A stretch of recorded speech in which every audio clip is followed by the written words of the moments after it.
Grand plaisir et un grand honneur d'être ici à Oran, une belle ville que je connaissais déjà de l'histoire et de l'histoire de ce pays.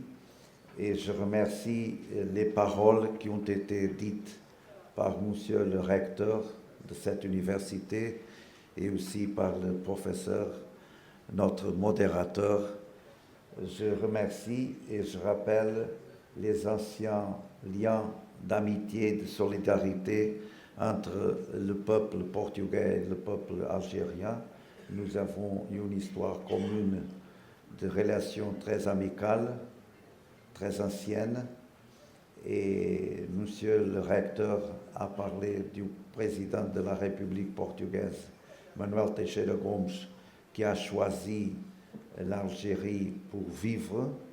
C'est une référence, c'était non seulement le président de la République portugaise, de la première République portugaise avant la dictature de 1926 jusqu'à 1974. Il a été président de la République dans la première République avant la dictature et il était aussi un intellectuel, un homme de sciences, de culture. Il a choisi ce beau pays pour vivre loin des temps d'ombre de notre pays. Et je rappelle aussi que pendant la dictature, la plus longue dictature de l'Europe, Portugal a souffert une dictature pendant 48 années, comme je l'ai dit déjà, entre 1926 jusqu'à 1974. L'Algérie a soutenu et a accueilli ici à Alger des combattants portugais pour la liberté, pour la démocratie. La radio Argel transmettait tous les jours pour Portugal la voix de la liberté, c'était la voix de la liberté pour maintenir l'esprit de la résistance et de cette lutte contre la dictature qui existait au Portugal et en même temps contre le colonialisme que les Portugais portaient sur les anciens territoires des colonies portugaises à Angola, à Moçambique et à Guinée-Bissau. Et c'était très important cet appui, cette solidarité du peuple algérien. Alors nous, les Portugais, nous avons une dette de gratitude pour cette solidarité, cette amitié. L'Algérie a ainsi aussi contribué d'une façon décisive pour le triomphe de la démocratie, pour notre révolution démocratique du 25 avril de 1974 et en même temps pour la libération des peuples colonisés en Afrique pour le Portugal et qui étaient aussi accueillis à Alger. Et ces libérateurs des peuples d'Angola, de Moçambique et de Guinée-Bissau, qui sont tous venus ici, ont toujours dit la chose plus évidente, que la lutte des peuples africains n'était pas contre le peuple portugais, c'était contre le régime dictatorial et contre le colonialisme. Et alors, c'était une lutte commune de tous les démocrates. Alors, merci à l'Algérie pour cette soutenance de la lutte des Portugais pour sa démocratie, sa liberté. Et ça, c'est, comme je vous ai déjà dit, une dette impayable. Je suis très content d'être en Algérie, c'est ma première fois, c'est un pays merveilleux. J'ai été ces derniers 3 jours à Alger, une belle ville. Et maintenant, je suis ici à Oran avec un grand plaisir et un grand honneur par votre réception, monsieur le Wali et monsieur le recteur ici à l'université. Merci à tous.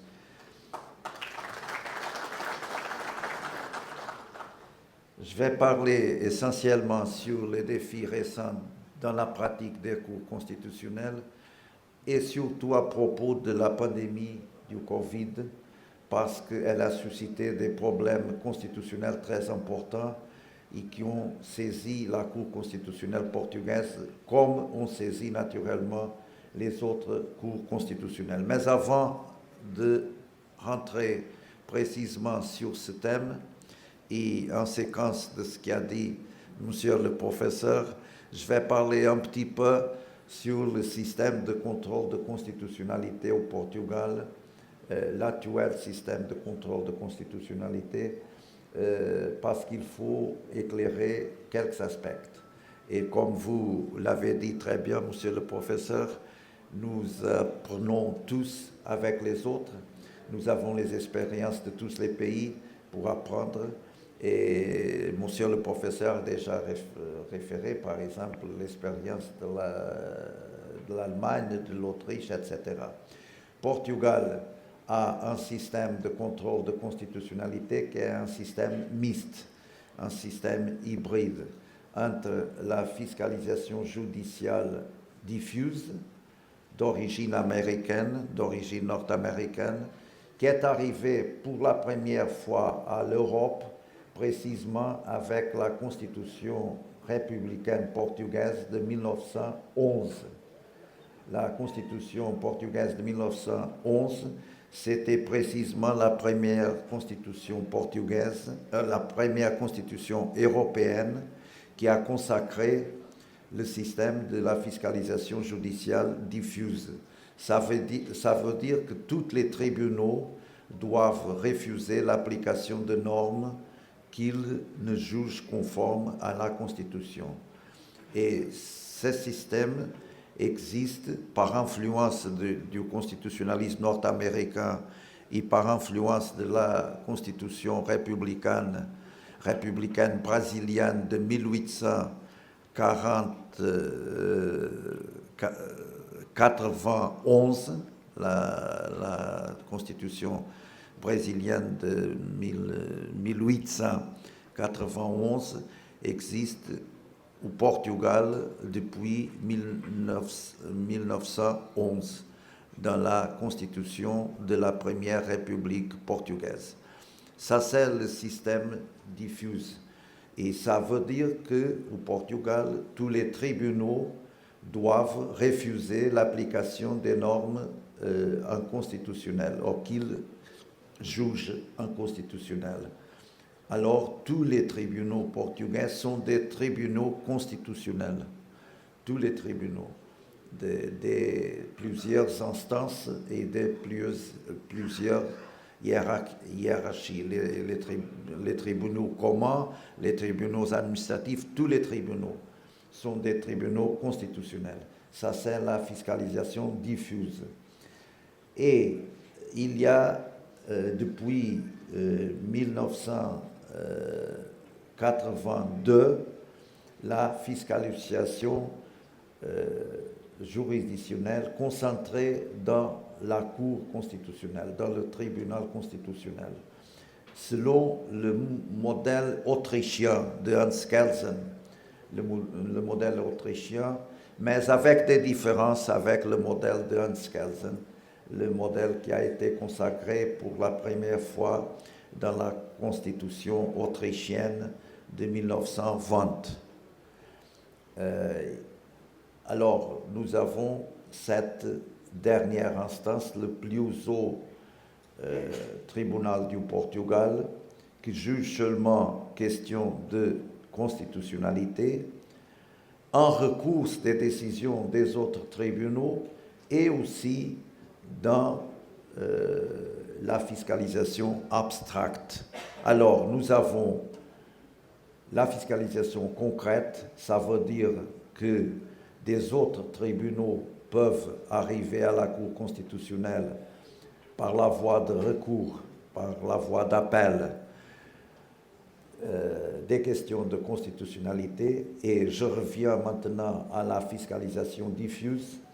Alors, les tribunaux doivent refuser l'application conformément en inconstitutionnalité de toutes les normes qu'ils jugent inconstitutionnelles.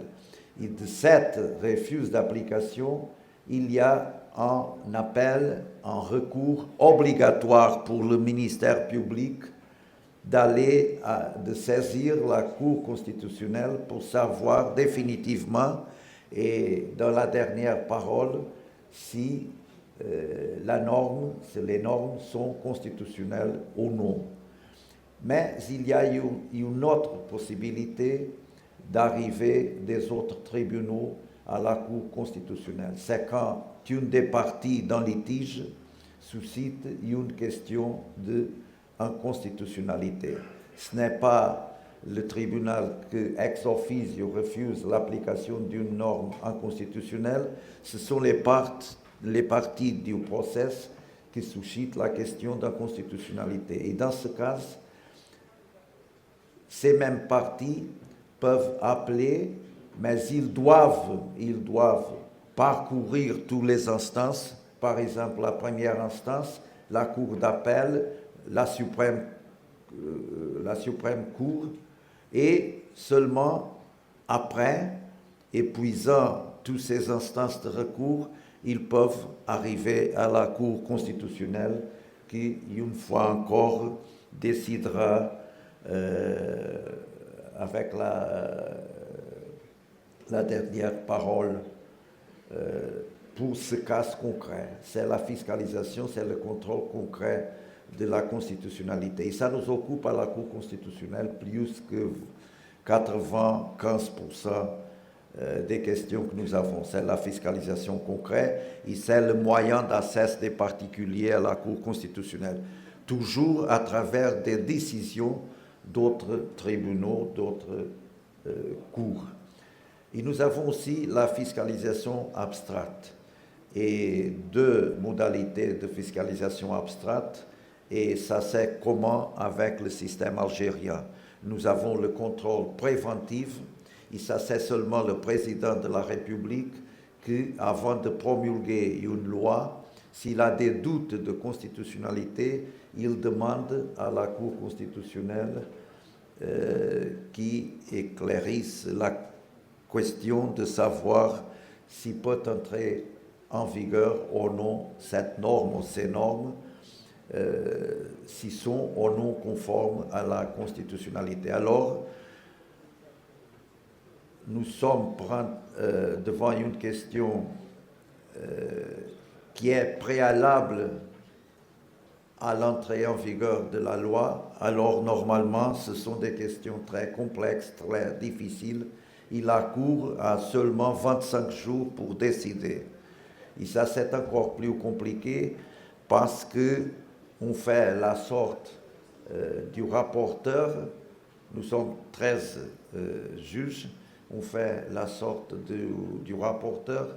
Et après le premier projet de décision, si le rapporteur est vaincu, il faut changer le rapporteur pour obtenir la majorité pour la délibération finale du contrôle préventif. Alors c'est une modalité très difficile d'accomplir, mais nous avons toujours accompli ces 25 jours. Il y a aussi le contrôle abstract successif, a posteriori, quand les lois sont déjà en vigueur. Et dans ce cas, le délai est beaucoup plus long et nous avons beaucoup plus de temps pour décider. Et les organes qui peuvent saisir la Cour constitutionnelle pour savoir, dans ce cas, n'est pas la question de savoir si la loi doit entrer en vigueur ou non. Cette phase est déjà surpassée. C'est pour savoir si la loi se maintient en vigueur ou s'il doit disparaître de l'ordre juridique. Il doit avoir une déclaration d'inconstitutionnalité avec une force obligatoire erga omnes. Et aussi ex tunc, avec rétroactivité. Alors, c'est très important aussi cette modalité. Il y a beaucoup de cas. Nous pouvons être saisis par le président de la République, par le Premier ministre, par le président de l'Assemblée de la République, du Parlement, par le procureur général de la République, par la défenseur de la justice, ombudsman. Je pense que vous connaissez la terminologie. On dit au portugais provedor de justice.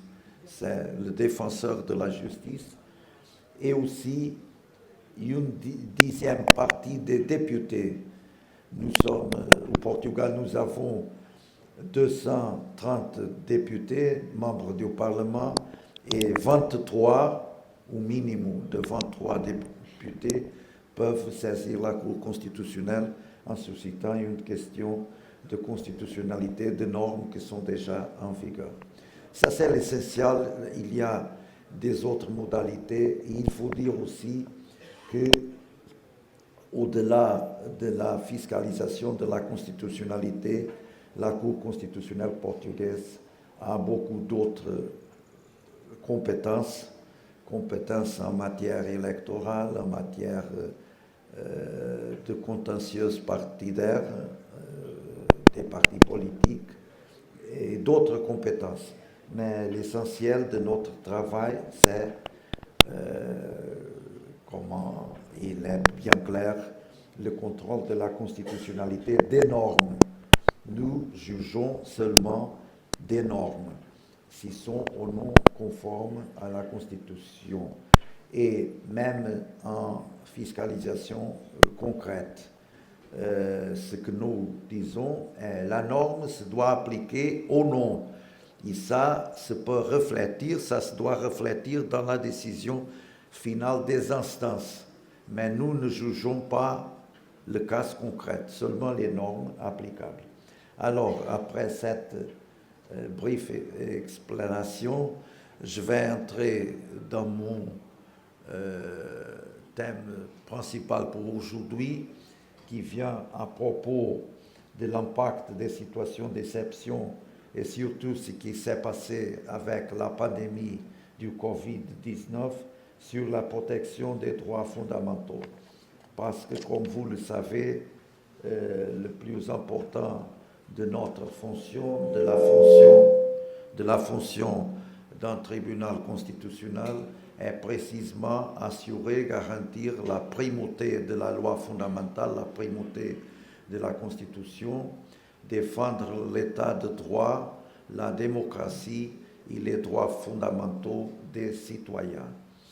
Et dans ces situations d'exception, et surtout ce qui s'est passé avec la pandémie du Covid, il faut assurer au même temps la santé publique et les libertés individuelles.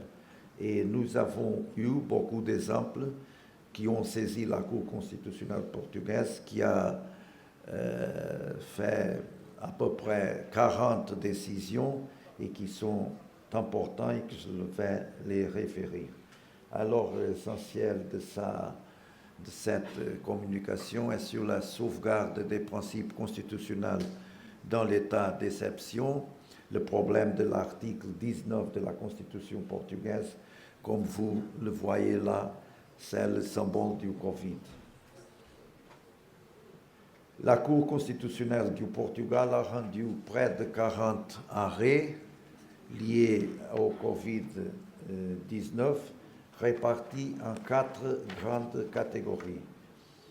La première catégorie, la plus importante, je pense, ce sont ces décisions qui traitent des questions relatives à la répartition des pouvoirs entre le Parlement et l'exécutif, entre le Parlement et le gouvernement, et la répartition de pouvoirs d'introduction ou de modification d'infraction pénale en cas d'exception.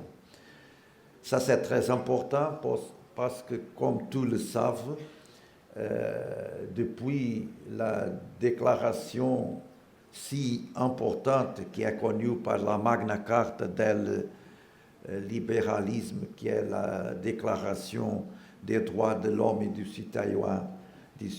citoyen de l'Assemblée nationale française de 1789, cette déclaration des droits de l'homme et du citoyen, expressément dans son article 16e dit que pour avoir une constitution, il faut assurer, il faut garantir les droits individuels naturels, les droits fondamentaux, ça veut dire les droits fondamentaux, et la séparation de pouvoir, selon la logique de Montesquieu, entre le pouvoir législatif, le pouvoir exécutif et le pouvoir judiciaire, le pouvoir juridictionnel.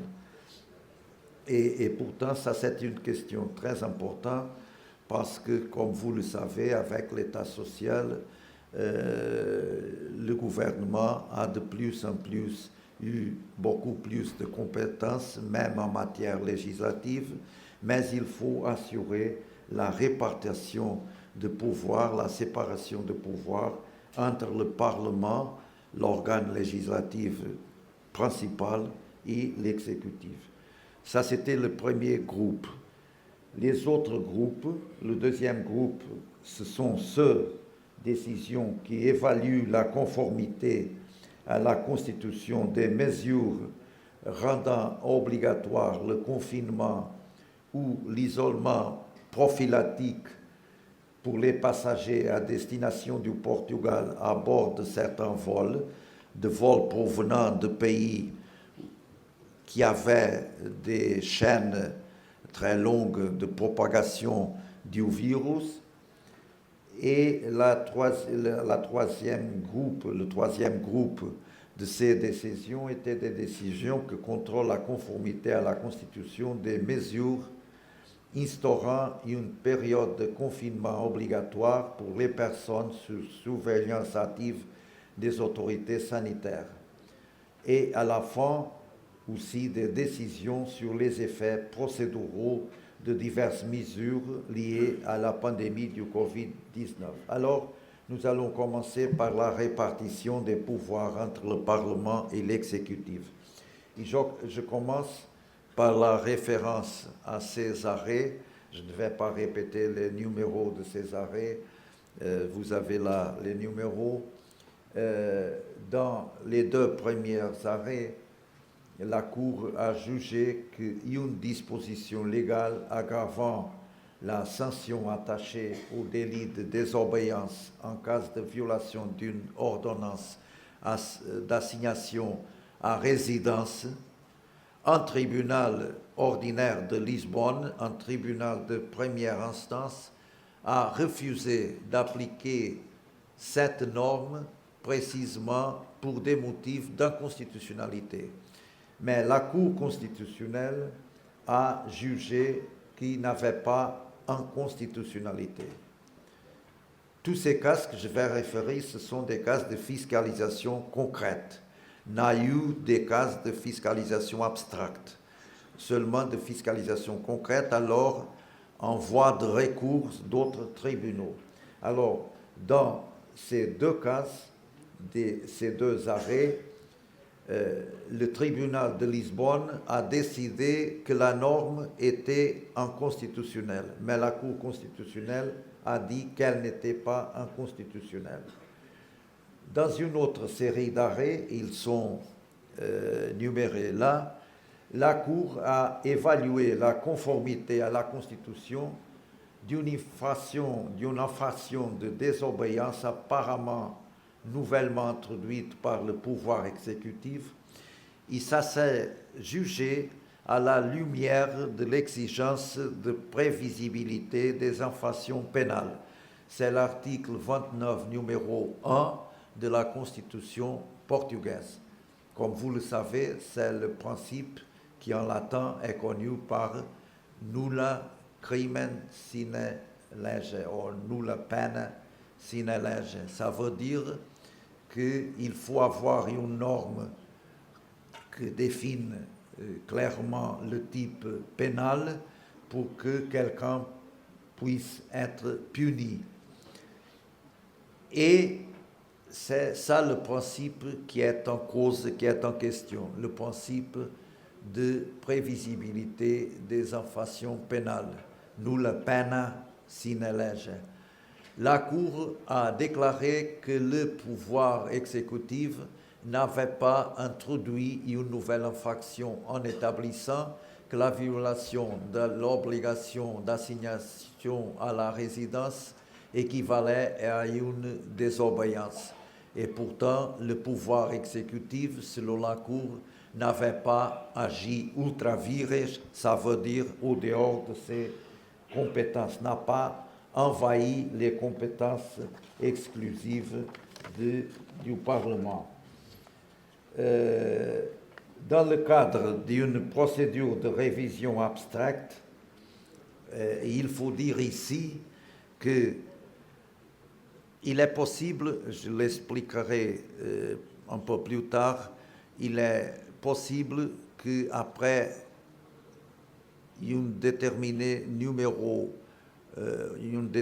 nombre de décisions de fiscalisation concrètes sur la même question de constitutionnalité dans le sens de son non-constitutionnalité, on peut, et le ministère public doit faire un recours pour la Cour, saisir la Cour, pour généraliser le jugement. Alors, il y a une conversion de la fiscalisation concrète en fiscalisation abstraite.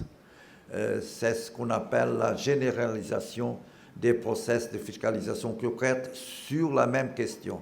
Si 3 fois la Cour constitutionnelle déclare une norme inconstitutionnelle dans des cas concrets, le ministère public non seulement peut, mais il doit saisir la Cour pour déclarer en définitive si la norme, en termes généraux, est constitutionnelle ou inconstitutionnelle.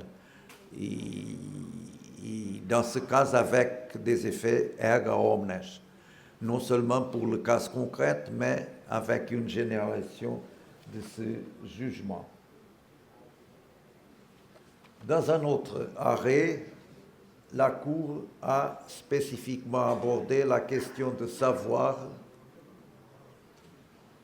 si les dispositions qui ont été créées par l'exécutif dans le contexte d'un état de calamité déclaré, nous avons eu pendant la pandémie non seulement l'état d'exception, mais l'état de calamité publique qui est plus sévère, avec moins de limitations que l'état d'exception, l'état d'émergence ou l'état de siège, dans le cas c'était l'état d'émergence, des dispositions imposant à tous les commerces de détail et autres commerces de services l'obligation de fermer à 20 heures et à créer le délit de désobéissance pour ces situations. Et le problème était jugé si ces dispositions étaient innovantes ou si, au contraire, elles constituaient une simple reproduction ou concrétisation non innovante d'une autre norme déjà en vigueur dans l'ordre juridique.